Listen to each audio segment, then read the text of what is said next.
सबसे पहले आप सभी को मेरा नमस्कार। मैं मुकेश कुमार आप सभी का हमारे यूट्यूब चैनल एडू गाइड पर हार्दिक स्वागत करता हूं। जैसा कि वीडियो के थंबनेल से आपको पता है कि इस वीडियो में मैं आपको मेरी पूरी जर्नी के बारे में बताऊंगा कि कैसे मैंने सिर्फ 25 साल की उम्र में और फर्स्ट अटैम्प्ट में ही HPSC PGT क्रैक किया। तो चलो साथियों, वीडियो शुरू करते हैं।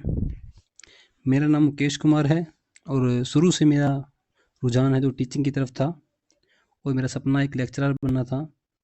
इसीलिए मैंने +2 के बाद में इकोनॉमिक्स से BA किया और उसके बाद मैंने MA 2022 में पास आउट करी और MA के दौरान ही मैंने फर्स्ट अटैम्प्ट में ही नेट क्रैक कर लिया। उसके बाद मैंने B.Ed में एडमिशन लिया और 2024 में मैंने B.Ed पास की और B.Ed के दौरान ही फर्स्ट अटैम्प्ट में ही मैंने STAT क्लियर कर लिया। जैसे ही 2024 जुलाई में मेरी B.Ed कंप्लीट हुई, वैसे ही जो हरियाणा में जो PGT लेक्चरर की वैकेंसी आ गई। मैंने इसे बिल्कुल सीरियस लेते हुए और एक प्रॉपर प्लानिंग व जेन्युइन सोर्सेज को फॉलो करते हुए विदाउट एनी पेड कोचिंग के फर्स्ट अटैम्प्ट में ही HPSC PGT क्रैक कर लिया। मैं आप सभी से ये भी शेयर करना चाहता हूँ कि मैंने मेरी सारी जो एजुकेशन है जो फर्स्ट क्लास से लेकर MA तक वो गवर्नमेंट इंस्टीट्यूशन से की है। जैसे ही मैंने MA किया, मेरे दिमाग में बस एक ही बात थी कि कैसे भी JRF निकालना है। सारा दिन दिमाग में बस JRF चलता रहता था। मैंने MA और B.Ed के दौरान भी JRF के लिए काफ़ी अटैम्प्ट दिए, पर मेरा JRF नहीं हुआ। हालांकि नेट काफ़ी बार हो गया था। कई बार कुछ चीज़ें हमारी किस्मत में नहीं होती हैं, पर इसका मतलब ये कतई नहीं है कि हमें कोशिश नहीं बंद कर देनी चाहिए। हमें कोशिश करते रहना चाहिए, क्योंकि ज़िंदगी का दूसरा नाम ही संघर्ष है।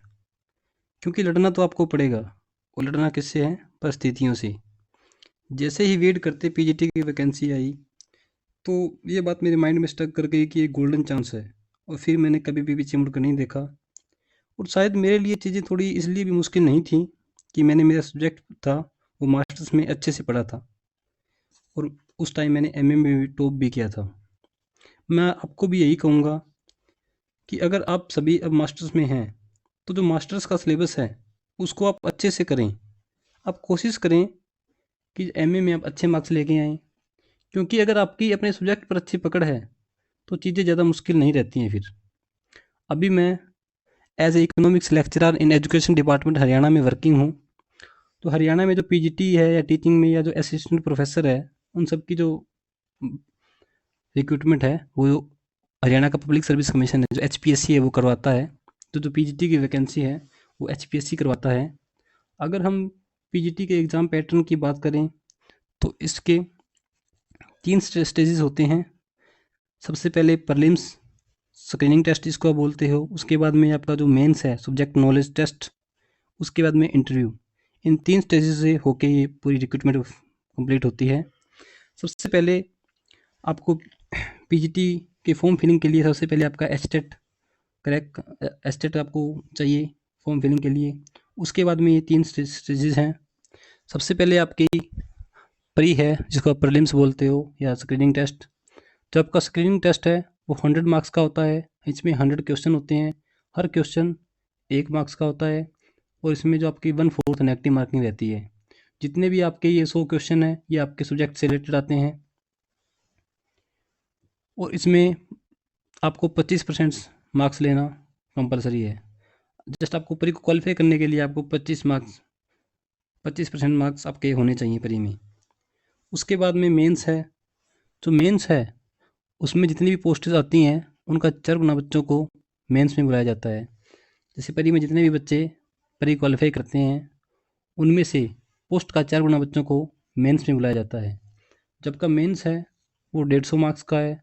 इसमें 15 क्वेश्चन होते हैं, हर क्वेश्चन 10 मार्क्स का होता है। जो आपका मेंस है वो रिटन है। इस हिसाब से टोटल आपका मेंस है वो 150 मार्क्स का होता है और जो मेंस है उसमें आपको 35% मार्क्स लेना कंपलसरी है। मतलब जस्ट आपको मेंस को क्वालिफाई करने के लिए आपके 150 में से 52.5 नंबर होने चाहिए। उसके बाद जितने भी बच्चे मेंस को क्वालिफाई करते हैं उनमें से पोस्ट के 2 गुना कैंडिडेट्स को इंटरव्यू के लिए बुलाया जाता है। जो आपका इंटरव्यू है वो 12.5 नंबर का है और जो मेंस का 150 नंबर है उसको 87.5 में वेटेज दी जाती है। इस प्रकार जो आपका मेंस है वो 87.5 नंबर का है और जो आपका इंटरव्यू है वो 12.5 नंबर का है। आपकी जो मेरिट बनती है लास्ट में सिलेक्शन के टाइम, वो आपकी सिर्फ इंटरव्यू और मेंस को मिला के बनती है।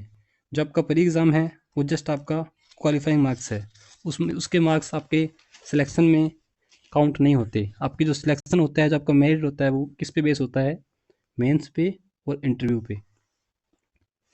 इस प्रकार से वैकेंसीज जो पीजीटी की है वो फिल होती है। अब सबसे ज़्यादा ज़रूरत आपको मेंस पर ध्यान देने की है। वैसे तो तैयारी आपको सबकी करनी है, पर आजकल आपने भी देखा होगा कि मोस्टली बच्चे मेंस में रह जाते हैं। हालांकि परी की बोर्ड में अच्छा स्कोर करते हैं पर मेंस उनका क्वालिफाई नहीं होता, मतलब उनके 150 में से 12.5 नंबर ही नहीं आते। इसलिए आपको किन किन चीज़ों पर ज़्यादा फोकस करना है और कौन कौन सी वो गलतियां हैं जो नॉर्मली कैंडिडेट्स करते हैं, उनसे आपको कैसे बचना है, आगे आने वाली वीडियोज़ में हम इन्हीं बातों पर फोकस करेंगे। और इंटरव्यू के लिए मैं एक अलग से सेशन लेके आऊँगा।